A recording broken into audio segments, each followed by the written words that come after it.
Hello and welcome to another episode of Inside Real Estate, and today we're here with Andrew Cooley from Cooley Auctions to discuss some of the common questions and misconceptions around auction and hopefully bridge the gap. So Andrew, thanks for joining us. My pleasure. Thanks so much for having me. So let's get this one out of the way first. What's some of the biggest myths about auctions? Well, we can break that into two parts. Probably from a buyer's point of view, one of the biggest myths would be fake buyers or dummy bidding. What I love about New South Wales is when people register to bid on a residential property, they actually have to register and provide identification.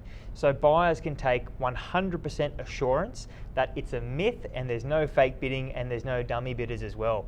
But from an owner's perspective, it's probably, they view it as an extra cost or a more expensive method of sale as opposed to a private treaty listing. That is right. I mean, we find sometimes buyers might say to us, don't auctions cost thousands of dollars, but they actually don't. No, and look, when you actually look at days on market, which is how we judge the success of a property, private treaty sales typically take a lot longer than an auction sale.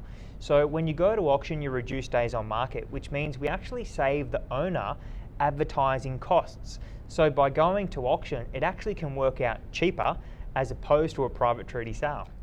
So Andrew, are there any tips or tricks or hacks that you'd love to share with us about auctions? Look, I always find the best strategy is to bid confidently.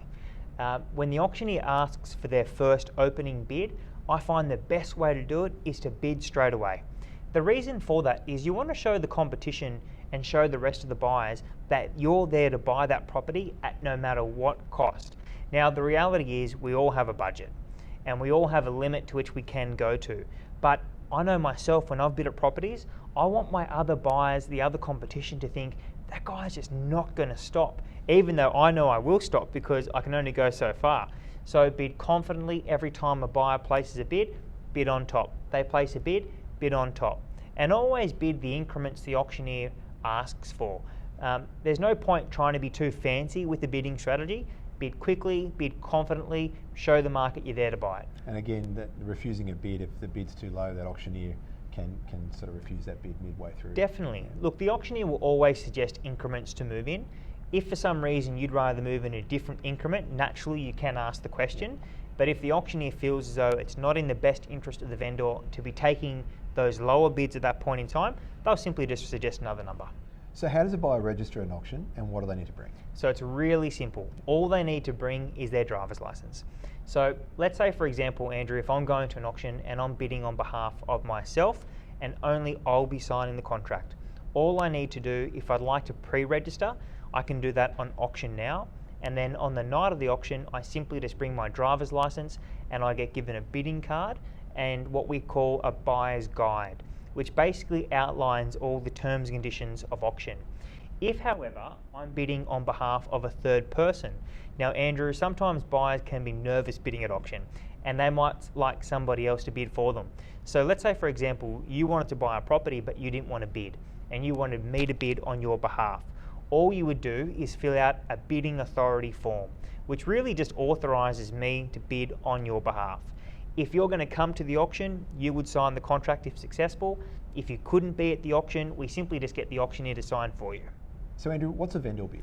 In New South Wales, an owner is allowed to have a bid on behalf of their property. Now, the owner doesn't place that bid themselves, the auctioneer places that bid for them. It can be typically used at two stages of an auction. Sometimes buyers might hesitate when it comes to their bidding strategy and getting involved. So to delay that, an auctioneer might use a vendor bid or a seller's bid, and that's merely a number put out to the audience to encourage bidding to come on top of that.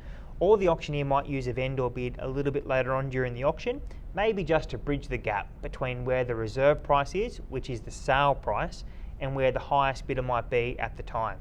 So from a buyer's point of view, if you do hear the term vendor bid or seller's bid, it's really not a selling price. It's more just a level that we would encourage you to come on top of to help the buyer. It's a guide to help the buyer purchase the property. So ultimately you hear that bid, you know, okay, if I get over that, I'm starting to get close to where I need to be. Correct. Okay. So how do we know when a property's met reserve? An auctioneer will always make it clear once the property is for sale.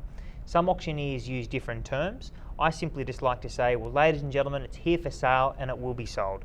So when bidding at my auctions or our auctions, we always make it really clear when the property is definitely for sale. And if the property hasn't met reserve? So sometimes if a property doesn't meet reserve and it's not at a price point that we can sell it for, we may decide to pass it in. And what that means is, it means that we haven't got to the reserve price and we feel as though we're better off negotiating after the auction. And on auction day, we have until midnight that night for there to be auction conditions, which means it eliminates the cooling off period. So Andrew, if there's one piece of advice you could give, what would it be? Okay, so again, I want to break it up. I want to break it up from a buyer's point of view and from a vendor's point of view. From an owner's point of view, trust the process. And most importantly, trust the agent. They're the two most crucial things an owner can do. Because the reality is, an agent lists and sells property for a career. It's what they do, day in, day out. And sometimes an owner may have sold 1, 2, or 3 properties, but the agent is a real estate professional. So trust the process and trust the agent. From a buyer's point of view, there are a few really good things you can do. I'd love buyers who haven't bought yet to come and have a look at our in-room auctions on a Tuesday evening and see what other buyers are doing. See what the auctioneer is doing, what terms the auctioneer is using, how they sell property. That'll give potential buyers a really great strategy on how they feel might be best for them to bid and buy at auction. Also, make sure naturally you do your building and pest reports, a strata report if it's a strata property title, and again, trust the agent. Use the agent as a source of information and rely on the agent to provide you great feedback and assistance to help you buy the property as well. So Andrew, being an auctioneer, what's one question you get asked all the time? What's happening with clearance rates? Yep. All the time. Yep. If I'm at an auction, if I'm at a cafe, if I'm at a social event on the weekend, Andrew, what are the clearance rates doing at the moment? It's really important to note that a clearance rate necessarily isn't the best way to judge the successful campaign of a property, or even to judge what the market's doing. The best way to judge it is actually looking at days on market. We know that a successful campaign, properties should be sold within 28 days. And again, when we were comparing auction clearances to if there were a clearance rate for private treaty, the clearances for private treaty are always all but half of what the auction clearance rate is. So what you're saying there is that even if the clearance rate's lower when the market's a little bit more challenging, the days on market for sale versus auction actually extends as well. Correct. So there really isn't necessarily, so they're all linked is what you're saying. Exactly. Okay. So Andrew, thanks for joining us today. My pleasure. Thanks so much for having me. And if you've got any more questions regarding auctions, please click on the link. And until next time, thanks for watching.